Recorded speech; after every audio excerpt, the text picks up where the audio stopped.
La última vez que vimos al profeta Jonás estaba ahogándose en el mar y Dios le rescató de esa situación utilizando un gran pez. La narración nos dice que fue vomitado en tierra y ahora nos toca considerar el capítulo 3 y la continuación de esta historia sobre el profeta Jonás.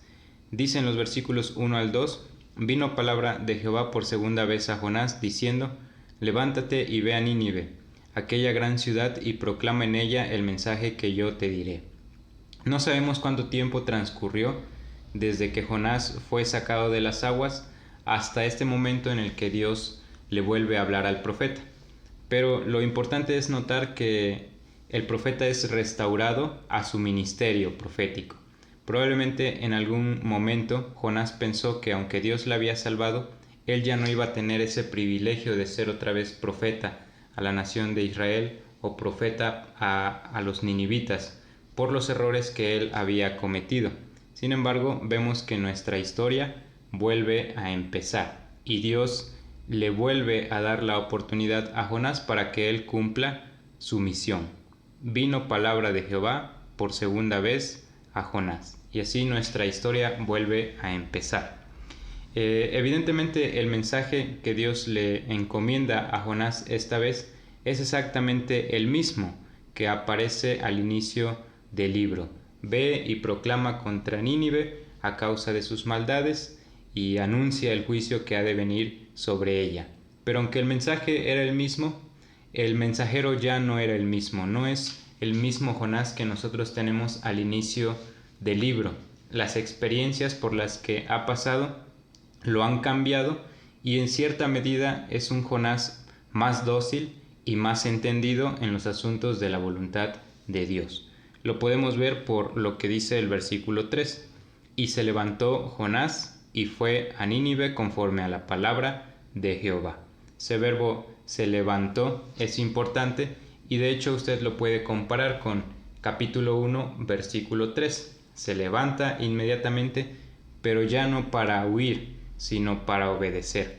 En el primer capítulo Jonás se levantó y trató de huir de la presencia de Dios. Aquí se levanta para obedecer. Vemos que su respuesta es inmediata, su respuesta es pronta, y es importante esa frase que aparece ahí cuando dice que lo hizo conforme a la palabra de Jehová. Eso nos muestra el apego que Jonás tenía hacia las instrucciones que Dios le dio. Pudiéramos también decir que es el apego de Jonás al mensaje que Dios le había encargado. Si usted busca la cita del segundo libro de Reyes, capítulo 14, versículo 25, donde vuelve a aparecer Jonás, esta vez en los libros históricos, verá que ahí se repite esta expresión: un profeta que había hablado conforme a la palabra de Jehová. Ese es el distintivo de todo profeta genuino.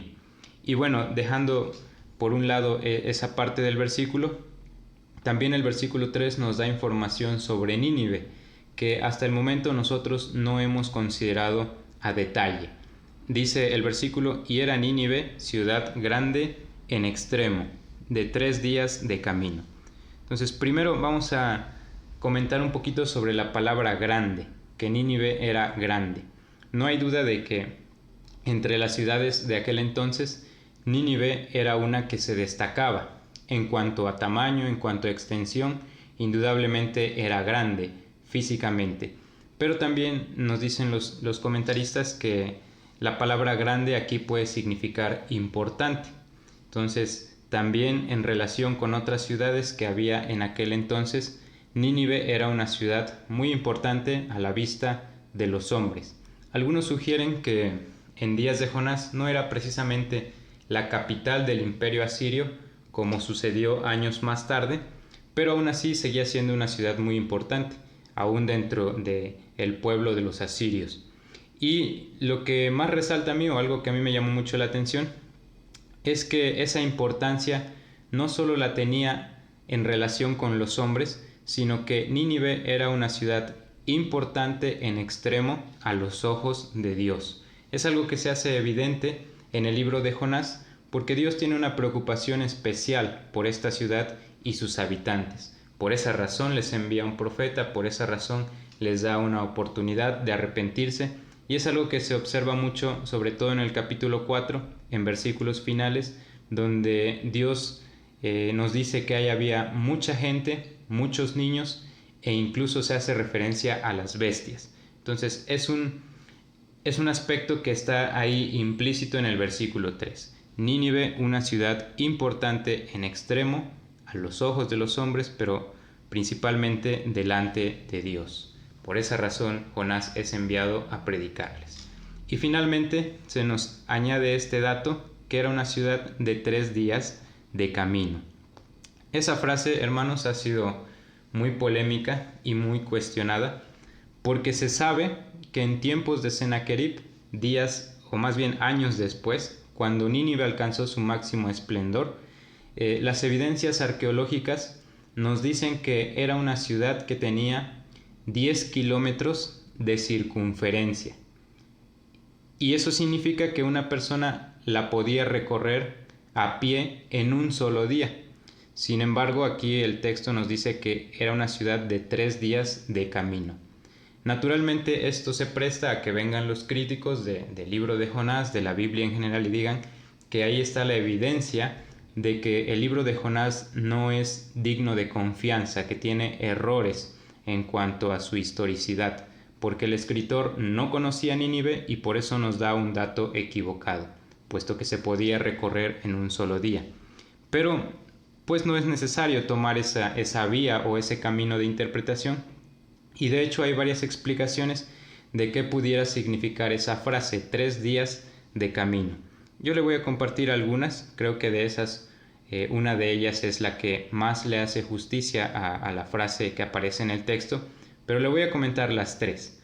Por ejemplo, algunos opinan que los 3 días de camino se refiere al protocolo habitual que llevaba a cabo todo viajero que llegaba a una ciudad como Nínive. Un día para llegar, para asentarse, para ponerse cómodo, un segundo día para visitar la ciudad y un tercer día para hacer las maletas y marcharse. De modo que a un viajero le tomaría 3 días de camino atravesar una ciudad como Nínive. Esa es una explicación que dan algunos autores. Otra es que la palabra Nínive no se refiere solo a la ciudad llamada Nínive, sino a toda la comarca, con los pequeños pueblos o las pequeñas aldeas que estaban alrededor, y los 3 días de camino implicaría recorrer toda esa zona que incluía a Nínive y los pueblos circunvecinos, por decirlo así. Y la tercera explicación, que yo creo que es la más acorde con lo que nos dice aquí el texto, es que los 3 días se refieren al tiempo que necesitaba un heraldo o un mensajero para recorrer toda la ciudad, pero proclamando el mensaje, ¿sí? Una ciudad como Nínive, es cierto, se podía atravesar en un día, pero solo caminando, sin hacer otra labor. Sin embargo, un heraldo que iba compartiendo un mensaje se tomaría más tiempo.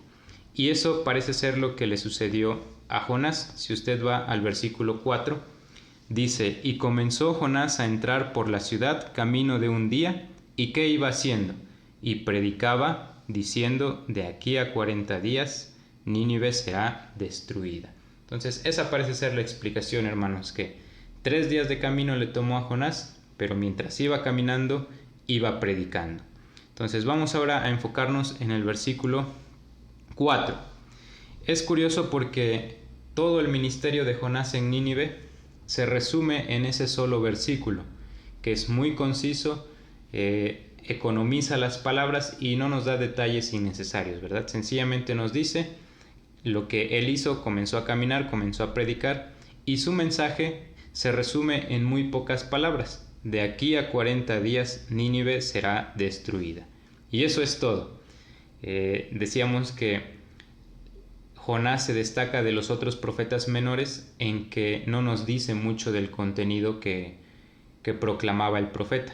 Aquí está la evidencia, ¿verdad?, en esta pequeña frase que resume el mensaje de Jonás. Muy probablemente, hermanos, no es que Jonás nada más fuera anunciando por las calles esta frase o estas palabras. Probablemente el mensaje de Jonás era más extenso. Quizá él hacía denuncias de los pecados que se cometían en Nínive. Quizá él anunciaba el juicio, anunciaba el arrepentimiento, entre otras cosas más, pero aquí se nos proporciona el resumen, ¿sí? Lo más concreto que Jonás había proclamado ahí en Nínive. Y lo que llama la atención es ese periodo de tiempo de 40 días, porque Dios no manda a esta ciudad un juicio sin aviso, un juicio repentino, sino que por medio de Jonás les hace saber a los ninivitas que el juicio vendrá después de 40 días, que en alguna forma es un plazo largo.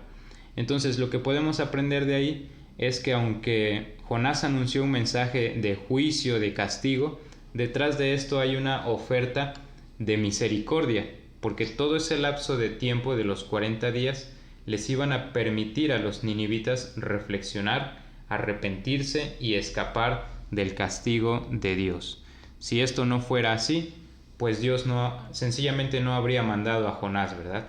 No se habría preocupado por mandarles un profeta, sino que sencillamente les habría mandado el juicio sin previo aviso.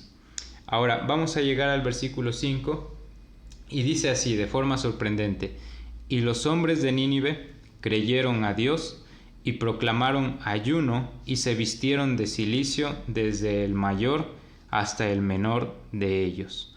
Entonces, evidentemente, la predicación de Jonás fue eficaz. Dios estuvo con él y es algo que llama mucho la atención porque a pesar de sus errores, a pesar de los desaciertos que vimos en Jonás en el capítulo 1, aún así Dios lo restaura y le utiliza para una predicación que da resultados que pocas veces se han igualado, ¿sí? Cuando nosotros vemos aquí que toda la ciudad de Nínive se convirtió ante la predicación de Jonás, claramente vemos que no hay otro suceso semejante en todo el Antiguo Testamento, en donde toda una ciudad gentil se convierta al Dios de Israel. Dice un escritor: estamos ante una campaña evangelística de proporciones únicas, que tal vez se compara solamente con las conversiones en masa de gentiles que encontramos en el Nuevo Testamento. Entonces vamos a explicar algunas cosas aquí. La primera frase es que los ninivitas creyeron a Dios. ¿Y qué significa eso? Significa que dejaron sus falsos dioses para poner su confianza y su fe solamente en Jehová, o significa que siguieron creyendo en sus otros dioses pero ahora también creían en Jehová. Es una pregunta válida y sería interesante reflexionar en ese asunto. También podríamos preguntarnos si todos los habitantes en Nínive se arrepintieron y qué tan genuina era esta fe o esta conversión que experimentaron. Aquí las opiniones pues varían. Hay algunos intérpretes, por ejemplo, entre los judíos había intérpretes que solían dudar de la sinceridad de los ninivitas. Sí, dice el texto que se convirtieron, pero probablemente no era una fe tan sincera.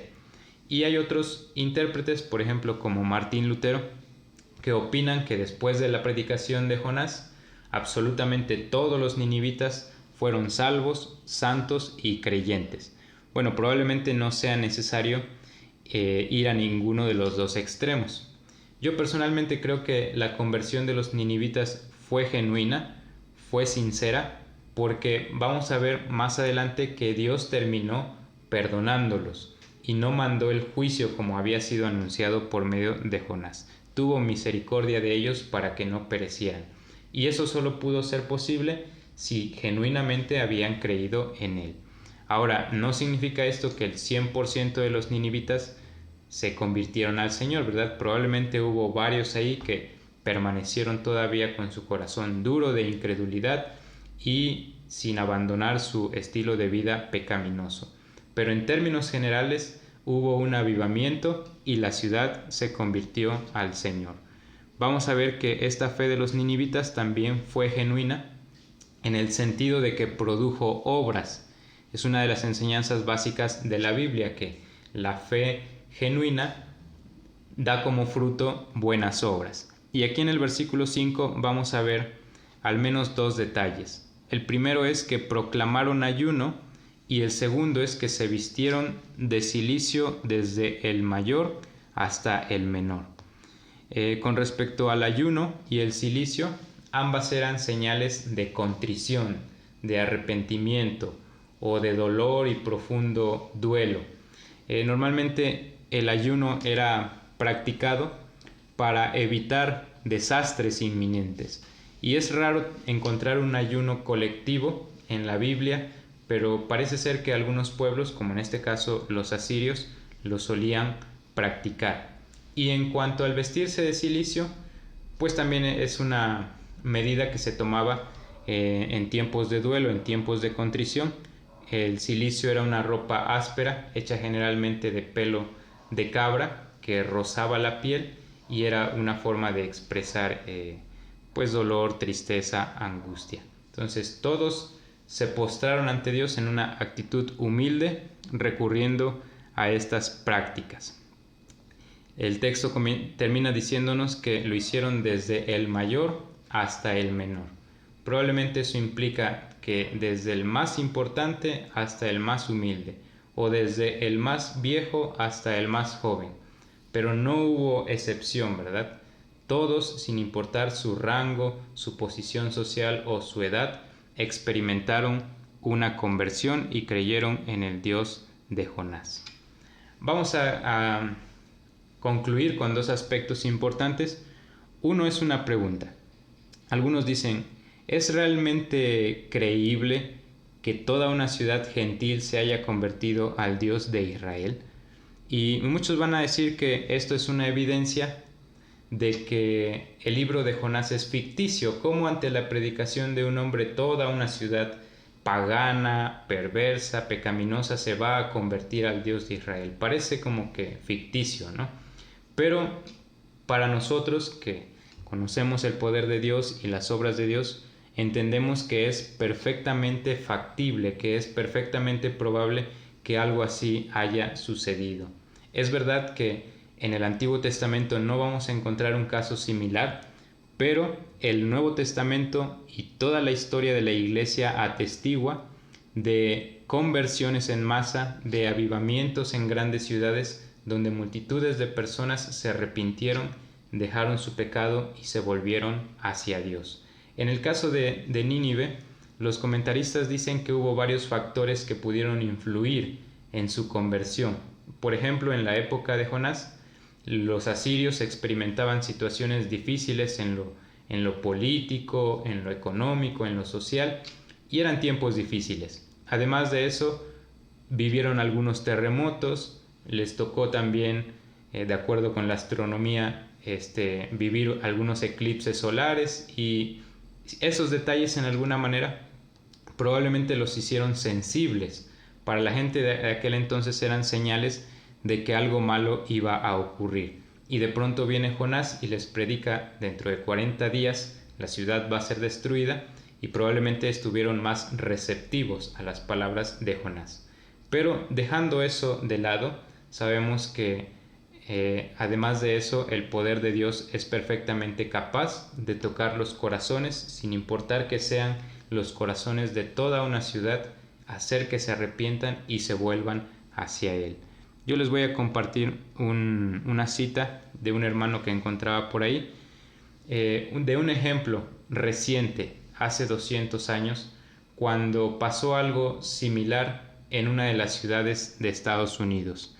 Dice este hermano: cuando Charles Finney predicó en Rochester, Nueva York, en la década de 1820, más de 100,000 personas se convirtieron a Cristo en el transcurso de un año. Y hay evidencia de eso. Dice: se conmovió la ciudad entera, según algunos testigos. Las licorerías cerraron, se respetaba el día de reposo, los santuarios se llenaron de adoradores, incluso los tribunales y las prisiones atestiguaron los efectos.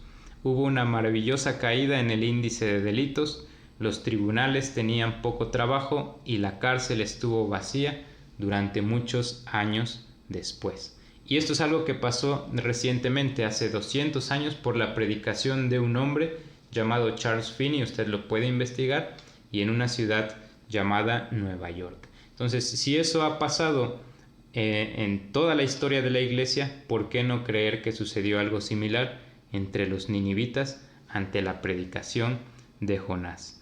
Y vamos a terminar con una aplicación para nosotros, porque en alguna manera la conversión de estas personas es un llamado de atención a todos los creyentes. Yo les voy a llevar a un pasaje, en Mateo capítulo 12, versículo 41, donde Jesús habla a los judíos y les dice: los hombres de Nínive se levantarán en el juicio con esta generación y la condenarán, porque ellos se arrepintieron a la predicación de Jonás, y he aquí más que Jonás en este lugar. Para los judíos era una vergüenza el que una ciudad pagana se convirtiera ante la predicación de un solo profeta. Y diríamos nosotros, y un profeta rebelde, ¿no?